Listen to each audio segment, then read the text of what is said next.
जय श्री कृष्णा। अपने कृष्ण चक्षु चैनल से जुड़े हुए सभी साधकों का मैं अमिता वशिष्ठ हार्दिक अभिनंदन करती हूँ। आज का वीडियो मैं आपके लिए लेकर आई हूँ गणेश चतुर्थी के विषय में। गणेश चतुर्थी से जुड़ी हुई वे समस्त जानकारियाँ, वे समस्त बातें जो आप जानना चाहते हैं अथवा नहीं जानते और उनको विधिवत रूप से गणेश जी को अपने घर में स्थापित करना चाहते हैं, अथवा पहले से ही आपके दरवाजे पर मौजूद जो गणेश जी हैं उनकी किस प्रकार आप विधिवत पूजा करें, यही सब कुछ आज आपको इस वीडियो में मिलेगा। इस वीडियो को अंत तक देखिए। इसमें गणेश जी से जुड़ी हुई समस्त जानकारियां आपको पूरी प्राप्त होंगी। यथासंभव मैंने प्रयास किया है कि गणेश जी से संबंधित जितनी भी जानकारियां हैं, जो भी भ्रम आपके भीतर हैं, उन सब का निवारण हो सके, गणेश जी की विधिवत पूजा आप अपने घर में कर सकें। एक छोटी सी सकाम पूजा, यदि आपकी कोई मनोकामना है उसको पूरा आप करना चाहते हैं तो उसके लिए एक छोटी सी सकाम पूजा भी मैं इस वीडियो में आपके लिए बताऊंगी। उस पूजा को यदि आप विधिवत तरीके से करते हैं तो आपकी हर मनोकामना पूरी होती है। तो मैं शुरुआत करती हूँ सर्वप्रथम गणेश चतुर्थी की, जो कि प्रत्येक वर्ष भाद्रपद मास के शुक्ल पक्ष की चतुर्थी तिथि को मनाई जाती है। इस वर्ष वह 10 सितंबर को पड़ने वाली है। यदि आप घर में गणेश जी की स्थापना करना चाहते हैं तो वह 3 दिवस की, 5 दिवस की, 7 दिवस की अथवा 10 दिवस की अनंत चतुर्दशी के दिन संपूर्ण होती है।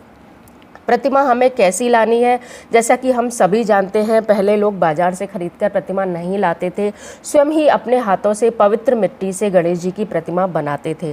गणेश जी की प्रतिमा हल्की सी त्रिकोणी बनाई जाती है, ऊपर से थोड़ी पतली और नीचे से उसको चौड़ा कर दिया जाता है, क्योंकि गणेश जी का पेट भारी होता है और उनको बैठे हुए रूप में हमें प्रस्तुत करना होता है। इसलिए यदि आप घर में प्रतिमा लाने वाले हैं या स्वयं बनाने वाले हैं तो उसका आकार कुछ इस प्रकार का हो कि वह ऊपर से सकड़ी और नीचे से चौड़ी हो, जैसे कि त्रिभुज की आकृति होती है, इस प्रकार की वह होनी चाहिए। यथासंभव स्वयं आप पवित्र स्थान की मिट्टी लेकर उस प्रतिमा का निर्माण करें। प्रतिमा घर में लाने के पश्चात एक चौकी पर आप लाल या पीला आसन बिछाएं। उस पर अष्टदल कमल आपको चावल से बनाना है। यदि आपको अष्टदल कमल बनाना नहीं आता है तो आप सिर्फ उस पर चावल की ढेरी बना दें और उस पर गणेश जी की स्थापना करें। दूर्वा दल 21 दूर्वा दल लेकर और उनसे आप गणेश जी को स्नान करवाएं। उनको लाल चंदन अति प्रिय है, लाल चंदन आप उनको लगाएं। साथ ही लाल वस्त्र अथवा पीले वस्त्र आप उनको धारण करवाएं। यदि आप गणेश जी की मूर्ति बाजार से लाने वाले हैं तो कुछ चीज़ों का आपको ध्यान रखना है।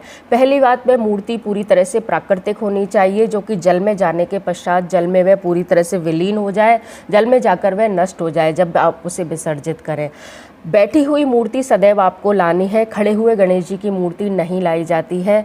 यथासंभव बाईं ओर सूंड वाली मूर्ति आपको लानी है। यदि बाईं ओर सूंड वाली न मिले तो यदि दाईं ओर सूंड वाली मूर्ति आपको मिल रही है तो उनके उसी हाथ में मोदक होना चाहिए जिस हाथ की ओर उनकी सूंड का मुख होता है। यह आप अवश्य ध्यान रखें। ध्यान रखिए, गणेश जी को तुलसी जी नहीं चढ़ाई जाती है। गणेश जी पर यज्ञोपवीत आप चढ़ाएं। यज्ञोपवीत चढ़ाने के पश्चात 3 या 5 मुख वाली दूर्वा दल आप लेकर आएं, जिसमें या तो 3 पल्लव हो अथवा 5 पल्लव हो। इस प्रकार दूर्वा दल आप लाकर और 21 का जो दल है, 21 का जो समूह है, उसको आप बनाकर और बांधकर गणेश जी को अर्पित करें। इससे गणेश जी अत्यंत प्रसन्न होते हैं। हरे रंग की वस्तुओं का आप इस दिन अधिकाधिक दान करें, पीले रंग की वस्तुओं का आप अधिकाधिक दान करें। मोदक का आपको गणेश जी को भोग लगाना है। अब बात आती है कि यदि दरवाजे पर ही आपके गणेश जी स्थापित हैं तो उनकी आपको किस प्रकार पूजा करनी है। पंचामृत से आप गणेश जी को स्नान करवाएं। पंचामृत के पश्चात साफ जल से उनका स्नान करवाकर आप उनको यज्ञोपवीत धारण करवाएं। उनको मौली के रूप में अथवा यदि आपके पास कोई भी वस्त्र है तो उस वस्त्र को आप धारण करवाएं। लाल चंदन आप उन्हें लगाएं। लाल कनेर के पुष्प, लाल रंग के अन्य किसी भी प्रकार के पुष्प, पीले रंग के किसी भी प्रकार के पुष्प आप गणेश जी को अर्पित कर सकते हैं। इसके पश्चात अक्षत से और अन्य जो भी नैवेद्य आपने घर में बनाया है उसमें मोदक गणेश जी को विशेष प्रिय होता है। लड्डू का आप भगवान को अवश्य भोग लगाएं। ध्यान रखिए, भोग लगाते समय यह ध्यान रखें, क्योंकि हम तुलसी दल भोग में अवश्य रखते हैं। गणेश जी को तुलसी दल नहीं रखा जाता है, बिना तुलसी दल के ही उन्हें भोग लगता है। दूर्वा दल आप उन पर चढ़ा सकते हैं। ऋतु के जो भी फल हैं, जिसमें केला हो सकता है, सेब हो सकते हैं, अन्य जो भी ऋतु के जो फल चल रहे हैं वे आप गणेश जी को अवश्य अर्पित करें। कर्पूर के द्वारा गणेश जी की आरती बोलते हुए, गणेश जी के विभिन्न प्रकार के मंत्र बोलते हुए आप गणेश जी की पूजा करें। गणेश जी की पूजा करते समय आपको यह ध्यान रखना है गणेश जी की सदैव 3 प्रदक्षिणा की जाती है, 3 ही परिक्रमा गणेश जी को लगाई जाती है। मोदक अर्पित करने के पश्चात, प्रसाद अर्पित करने के पश्चात आप उनको भली प्रकार से अर्घ्य दें और अपने घर के प्रत्येक दरवाजे पर एक त्रिभुज जैसी आकृति आप बना दें। जहाँ भी गणेश जी की प्रतिमा स्थापित है, ध्यान रखिए गणेश जी के पीछे दरिद्रता का वास होता है, तो गणेश जी की प्रतिमा जहाँ भी आपके घर में स्थापित है उसके पीछे या तो आप एक प्रतिमा और स्थापित करें अथवा सिंदूर से, जिस सिंदूर को आपने भगवान गणेश जी पर चढ़ाया है उसी सिंदूर से एक त्रिभुज की या आयत की आकृति आप गणेश जी के बिल्कुल ठीक पीछे बना दें। उससे जो दरिद्रता है वह वहाँ से चली जाती है और आपके संपूर्ण घर में सुख शांति और समृद्धि होती है। यदि आप चाहें तो घर के मुख्य दरवाज़ों पर दोनों ओर गणेश जी के नाम से छोटे छोटे त्रिभुज की आकृति आप बना सकते हैं। उससे आपके प्रत्येक कमरे में, आपके घर में सकारात्मक ऊर्जा का संचार होगा। कपूर से भगवान की विभिन्न प्रकार से आरती करके, विभिन्न प्रकार से भगवान को प्रसन्न करके आप चाहें गणेश अथर्वशीर्ष का पाठ इस दिन कर सकते हैं। यदि परिवार पर कोई संकट है, कोई परेशानी है तो संकट नाशक गणेश स्तोत्र का पाठ कर सकते हैं। यदि आप पुत्र प्राप्ति करना चाहते हैं तो गणेश जी की जो भी पुस्तकें बाजार में मिलती हैं उसमें पुत्र देने के लिए, हर प्रकार की आपकी मनोकामनाओं को पूर्ण करने के लिए विभिन्न प्रकार के स्रोत दिए गए हैं। आप चाहें 3 दिन के लिए, 5 दिन के लिए अथवा 10 दिन के लिए अथवा 1 साल के लिए, जैसे भी आपकी मनोकामना पूर्ण होने तक आप उन स्रोतों का पाठ कर सकते हैं। जो भी है उन पुस्तकों में लिखा रहता है कि कितने स्रोत का पाठ आपको करना चाहिए। ओम गम गणपतये नमः यह मंत्र है, इसका आप यथासंभव ज़्यादा से ज़्यादा जाप करें। यदि आपको यह मंत्र बोलने में कठिनाई होती है या लगता है तो श्री गणेशाय नमः करके भी आप गणेश जी की माला कर सकते हैं, गणेश जी का पूजन कर सकते हैं। इस दिन चंद्र दर्शन निषेध रहता है, अर्थात हमें चंद्रमा के दर्शन इस दिन नहीं करने चाहिए, लेकिन चंद्रमा को अर्घ देना अवश्य जरूरी होता है। अब आपके दिमाग में बात आएगी कि भाई दर्शन करने नहीं है और अर्घ देना ही है, तो फिर यह किस प्रकार संभव है? यह इस प्रकार संभव है कि आप चंद्रमा को इस दिन अर्घ अवश्य दें। यदि आपने गणेश जी का व्रत रखा है या नहीं भी रखा है तो भी चंद्र दर्शन उस दिन नहीं होता है, लेकिन अर्घ अवश्य लगता है। तो भगवान को आप, चंद्रदेव को आप इस दिन अर्घ अवश्य दें, लेकिन नजरें नीचे करते हुए अर्घ दें।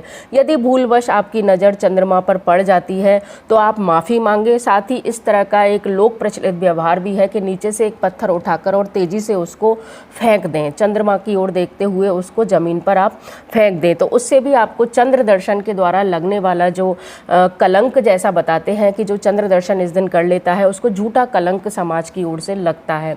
तो यदि इस तरह हो जाता है आपके साथ तो आप यह वाला जो उपाय है उसको कर सकते हैं। लेकिन चंद्रमा को इस दिन अर्घ देने से गणेश जी भी प्रसन्न होते हैं, साथ ही सभी देवी देवता आप पर अत्यंत कृपा करते हैं। तो इस दिन चंद्रमा को आप अर्घ अवश्य दें।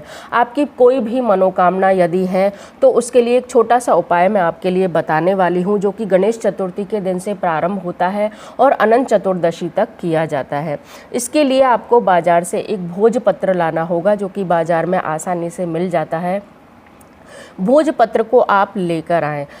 शुभ समय में किसी भी दिन, अभिजीत मुहूर्त जो 12 से और 1:30 के बीच में होता है, बुधवार का दिन छोड़कर अन्य किसी भी दिन में हो सकता है। अनार की कलम आप बाजार से लेकर आएँ। अनार की कलम लाकर और भोजपत्र में अष्टगंध चंदन जो है उसमें अनार की कलम को डुबोकर और जो स्क्रीन पर आपके लिए दिखाया जा रहा है वह वाला यंत्र आप बनाएं। इसके पश्चात स्क्रीन पर ही आप देख सकते हैं, मैं एक मंत्र बोलने वाली हूं, उस मंत्र को आप ध्यान से सुनें और उस मंत्र को बोलते हुए नियमित उस भोजपत्र की विधिवत रूप से पूजा करें। वह भोजपत्र का जो यंत्र है वह गणेश जी का ही यंत्र है। आपकी किसी भी प्रकार की मनोकामना होगी वह अवश्य पूरी हो जाएगी। उस भोजपत्र को आप गणेश जी के समान ही मानकर उसकी पूजा करें, नियमित उसकी पूजा और आराधना करें। जो भी धूप दीप नैवेद्य इत्यादि चढ़ाया जाता है, स्नान चंदन अक्षत जो भी हैं वह सब चढ़ाए जाते हैं, वह नित्य आप इस भोजपत्र पर चढ़ाएं, इस यंत्र पर चढ़ाएं। यह गणेश जी का ही संपूर्ण स्वरूप है। इसके पश्चात जो मंत्र मैं अभी आपको बताने वाली हूँ और स्क्रीन पर भी वह मंत्र चलने वाला है, उसको आप लिख लें। उसकी एक माला उस भोजपत्र के सामने बैठकर यदि आप नियमित करते हैं, 10 दिन तक यदि आप करते हैं, आपकी किसी भी प्रकार की मनोकामना पूरी हो जाती है, ऐसा स्वयं गणेश पुराण में उल्लेख किया गया है। वह मंत्र मैं अब आपको बोलकर बताने वाली हूँ। ओम गुम ग्लोम हरिद्रा गणपतये वर वरद सर्व हृदयम स्तंभ कुरु कुरु स्वाहा। तो इस प्रकार यह मंत्र आपको बोलना है। एक माला इस मंत्र की आपको करनी है। यदि आप नियमित इस मंत्र की 10 दिन तक माला करते हैं तो भगवान गणेश जी आप पर अत्यंत प्रसन्न होते हैं। अंत में आपको करना क्या है, जिस प्रकार की आपका गणेश जी की प्रतिमा का आप विसर्जन करते हैं उसी प्रकार से ये जो संपूर्ण सामग्री है, भोजपत्र के सहित संपूर्ण सामग्री को ऋतुफल दक्षिणा के साथ आप किसी भी बहती हुई नदी में अथवा पीपल के पेड़ के नीचे आप विसर्जित कर दें।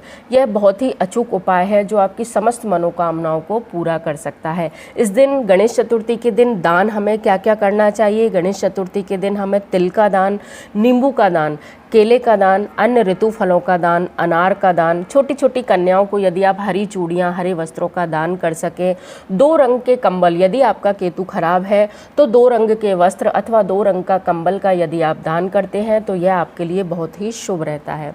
तो इस प्रकार आप गणेश चतुर्थी को मनाएं। गणेश जी का जो उस दिन स्थापित करने का मुहूर्त है वह अभिजीत मुहूर्त सर्वश्रेष्ठ रहता है, जो कि उस दिन 12:10 से लेकर और 1 बजे तक होने वाला है। यदि आप पूर्व में करना चाहें तो 11 बजे से भी 11:30 बजे से और 1:30 बजे तक आप उसका प्रतिमा को स्थापित कर सकते हैं। तो इस प्रकार आपको गणेश जी की पूजा करनी है। गणेश जी की पूजा में इस बार आप यह अवश्य ध्यान रखें कि चांदी के वर्क का इस्तेमाल आप न करें, क्योंकि ऐसा देखा जाता है कि उसको चमड़े में कूटा जाता है जो कि हमारे लिए सही नहीं है। तो आप जो चमकीली पन्नी है उनका इस्तेमाल करें। चांदी के वर्क का इस्तेमाल न करने का आप प्रयास करें। चाहे आप ऐसे ही चंदन से ही भगवान का श्रृंगार कर दें, लेकिन चांदी का वर्क आप बिल्कुल भी न चढ़ाएं। तो इस प्रकार आपको इस बार गणेश जी की स्थापना करनी है।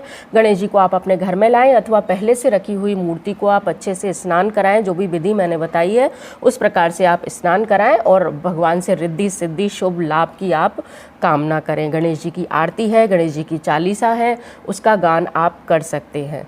तो कैसा लगा आपको मेरा ये वीडियो? अगर अच्छा लगा हो तो प्लीज़ लाइक करिए, शेयर करिए, सब्सक्राइब जरूर कीजिए। धन्यवाद। जय श्री कृष्ण।